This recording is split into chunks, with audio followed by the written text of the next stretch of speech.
ವೆಲ್ಡಿಂಗ್ನಲ್ಲಿ ದೋಷಗಳು. Welding defect. ವಿವಿಧ ಲೋಹಗಳ ತುಂಡುಗಳನ್ನು ಸೇರಿಸಲು ಕಾರ್ಯಾಗಾರಗಳಲ್ಲಿ ಆರ್ಕ್ ಮತ್ತು ಗ್ಯಾಸ್ ವೆಲ್ಡಿಂಗ್ ಅನ್ನು ಮಾಡಲಾಗುತ್ತದೆ. ಕೆಲವೊಮ್ಮೆ ಅಜಾಗರೂಕತೆ ಅಥವಾ ಅಜ್ಞಾನದಿಂದ ಅನೇಕ ವೆಲ್ಡಿಂಗ್ ದೋಷಗಳು ಸಂಭವಿಸುತ್ತವೆ. ಈ ದೋಷಗಳು ವೆಲ್ಡಿಂಗ್ ಪ್ರಕ್ರಿಯೆಯಲ್ಲಿ ರೂಪುಗೊಂಡ ಜಾಯಿಂಟ್ಗಳನ್ನು ದುರ್ಬಲಗೊಳಿಸುತ್ತವೆ. ಇದು ಹಲವಾರು ಸಮಸ್ಯೆಗಳಿಗೆ ಕಾರಣವಾಗಬಹುದು.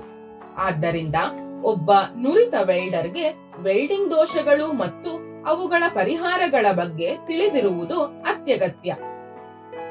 ಈ ವಿಡಿಯೋದಲ್ಲಿ ನಾವು ವಿವಿಧ ರೀತಿಯ ವೆಲ್ಡಿಂಗ್ ದೋಷಗಳು ಮತ್ತು ಅವುಗಳ ಕಾರಣಗಳ ಬಗ್ಗೆ ಕಲಿಯುತ್ತೇವೆ.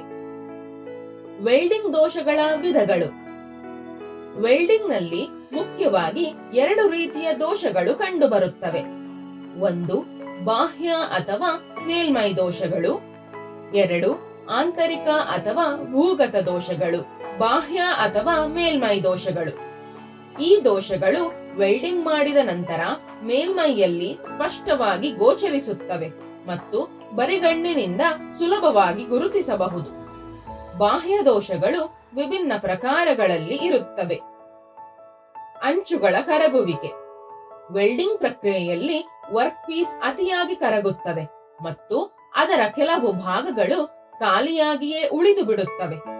ಇದು ವೆಲ್ಡ್ ಮೇಲ್ಮೈ ಅಥವಾ ಅಂಚುಗಳಲ್ಲಿ ಆಳವಾದ ಚಡಿಗಳನ್ನು ಅಥವಾ ತಗ್ಗುಗಳನ್ನು ಸೃಷ್ಟಿಸುತ್ತದೆ.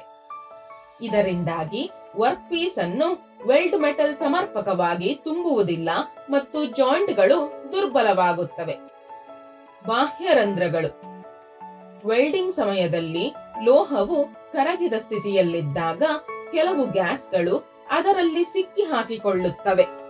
ಲೋಹವು ತಣ್ಣಗಾಗುತ್ತಿದ್ದಂತೆ ಈ ಗ್ಯಾಸ್ಗಳು ಹೊರಬರಲು ಪ್ರಯತ್ನಿಸುತ್ತವೆ. ಆದರೆ ವೆಲ್ಡಿಂಗ್ ಬೀಡ್ ಮೇಲ್ಭಾಗವು ಘನೀಕರಿಸಿದ್ದರೆ ಅವು ಹೊರಬರಲು ಸಾಧ್ಯವಾಗುವುದಿಲ್ಲ ಮತ್ತು ವೆಲ್ಡ್ ನಲ್ಲಿ ಸಣ್ಣ ರಂಧ್ರಗಳನ್ನು ಸೃಷ್ಟಿಸುತ್ತವೆ. ಬಿರುಕು. ವೆಲ್ಡ್ ಲೋಹದ ಮೇಲ್ಮೈಯಲ್ಲಿ ಕೂದಲೆಳೆಯ ಹಾಗಿರುವ ತೆಳುವಾದ ಗೆರೆಗಳ ರಚನೆಯನ್ನು ಬಿರುಕು ದೋಷ ಅಥವಾ ಬಿರುಕು ಎಂದು ಕರೆಯಲಾಗುತ್ತದೆ. ಈ ರೇಖೆಗಳು ಸಾಮಾನ್ಯವಾಗಿ ವೆಲ್ಡ್ ತಣ್ಣಗಾದ ನಂತರ ಕಾಣಿಸಿಕೊಳ್ಳುತ್ತವೆ ಮತ್ತು ವೆಲ್ಡ್ನ ಬಲವನ್ನು ದುರ್ಬಲಗೊಳಿಸಬಹುದು. ಸ್ಪ್ಯಾಟರ್. ವೆಲ್ಡಿಂಗ್ ಮಾಡುವಾಗ ಕರಗಿದ ಲೋಹದ ಸಣ್ಣ ಸಣ್ಣ ಹನಿಗಳು ವರ್ಕ್ ಪೀಸ್ ನಲ್ಲಿ ಉಳಿಯುತ್ತವೆ. ಇದನ್ನು ಸ್ಪ್ಯಾಟರ್ ಎಂದು ಕರೆಯಲಾಗುತ್ತದೆ. ಇದು ಕಳಪೆ ಗುಣಮಟ್ಟದ ವೆಲ್ಡಿಂಗ್ನ ಸಂಕೇತವಾಗಿದೆ. ವಿರೂಪಗೊಳ್ಳುವಿಕೆ. ವೆಲ್ಡಿಂಗ್ ಸಮಯದಲ್ಲಿ ವರ್ಕ್ ಪೀಸ್ ಬೇಗನೆ ತಣ್ಣಗಾಗಿದ್ದರೆ ಅಥವಾ ಸಾಕಷ್ಟು ಶಾಖವನ್ನು ಪಡೆಯದಿದ್ದರೆ ಜಾಯಿಂಟ್ ಅಲ್ಲಿ ಒತ್ತಡಗಳು ಸೃಷ್ಟಿಯಾಗುತ್ತವೆ ಮತ್ತು ವೆಲ್ಡ್ ವಕ್ರವಾಗಬಹುದು ಅಥವಾ ವಿರೂಪಗೊಳ್ಳಬಹುದು. ಕ್ರೇಟರ್ಸ್. ವೆಲ್ಡಿಂಗ್ ಬೀಡ್ನ ಕೊನೆಯಲ್ಲಿ ಫಿಲ್ಲರ್ ಮೆಟಲ್ ಸಾಕಷ್ಟು ಪ್ರಮಾಣದಲ್ಲಿ ತುಂಬದಿದ್ದರೆ ಅದರಲ್ಲಿ ಒಂದು ಹೊಂಡದಂತಹ ಆಕಾರವು ರೂಪುಗೊಳ್ಳುತ್ತದೆ. ಇದನ್ನು ಕ್ರೇಟರ್ಸ್ ಕರೆಯಲಾಗುತ್ತದೆ. ಅಸಮಾನ ಬೀಡ್. ವೆಲ್ಡಿಂಗ್ ಬೀಡ್ ನಿರಂತರವಾಗಿಲ್ಲದಿದ್ದರೆ ಮತ್ತು ವೆಲ್ಡ್ ಮೆಟಲ್ ಅಸಮಾನವಾಗಿ ಸಂಗ್ರಹವಾಗಿದ್ದರೆ ವೆಲ್ಡಿಂಗ್ನ ಗುಣಮಟ್ಟ ಕಡಿಮೆಯಾಗುತ್ತದೆ. ಆಂತರಿಕ ಅಥವಾ ಭೂಗತ ದೋಷಗಳು. ಈ ದೋಷಗಳು ವೆಲ್ಡ್ ಒಳಗೆ ಅಂದರೆ ವೆಲ್ಡ್ ಮೆಟಲ್ ಒಳಗೆ ಇರುತ್ತವೆ ಮತ್ತು ಮೇಲ್ಮೈಯಿಂದ ನೇರವಾಗಿ ನೋಡಲು ಸಾಧ್ಯವಿಲ್ಲ.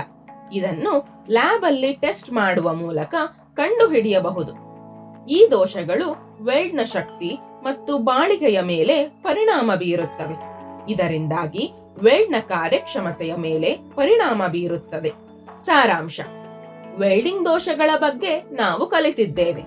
ಇದರಲ್ಲಿ ವೆಲ್ಡಿಂಗ್ ಪ್ರಕ್ರಿಯೆಯಲ್ಲಿ ಸಂಭವಿಸಬಹುದಾದ ಬಾಹ್ಯ ಮತ್ತು ಆಂತರಿಕ ದೋಷಗಳ ಮೇಲೆ ಗಮನ ಹರಿಸಿದ್ದೇವೆ. ಅಂಚುಗಳ ಕರಗುವಿಕೆ, ಮೇಲ್ಮೈ ರಂಧ್ರಗಳು, ಬಿರುಕುಗಳು, ಸ್ಪ್ಯಾಟರ್, ವಿರೂಪಗೊಳ್ಳುವಿಕೆ, ಕ್ರೆಟರ್ ಮತ್ತು ಅಸಮಾನ ಬೀಡ್ ನಂತಹ ವಿವಿಧ ರೀತಿಯ ವೆಲ್ಡಿಂಗ್ ದೋಷಗಳನ್ನು ನಾವು ಚರ್ಚಿಸಿದ್ದೇವೆ. ಈ ದೋಷಗಳು ಸಂಭವಿಸುವುದಕ್ಕೆ ಕಾರಣಗಳು ಮತ್ತು ವೆಲ್ಡ್ನ ಶಕ್ತಿ ಮತ್ತು ಗುಣಮಟ್ಟದ ಮೇಲೆ ಇವುಗಳ ಪ್ರಭಾವವನ್ನು ಅರ್ಥ ಮಾಡಿಕೊಂಡಿದ್ದೇವೆ. ಬಲವಾದ ಮತ್ತು ವಿಶ್ವಾಸಾರ್ಹವಾದ ವೆಲ್ಡೆಡ್ ಜಾಯಿಂಟ್ಗಳನ್ನು ಉತ್ಪಾದಿಸಲು ಈ ದೋಷಗಳನ್ನು ಅರ್ಥ ಮಾಡಿಕೊಳ್ಳುವುದು ಮತ್ತು ನಿರ್ವಹಿಸುವುದು ಅತ್ಯಗತ್ಯ.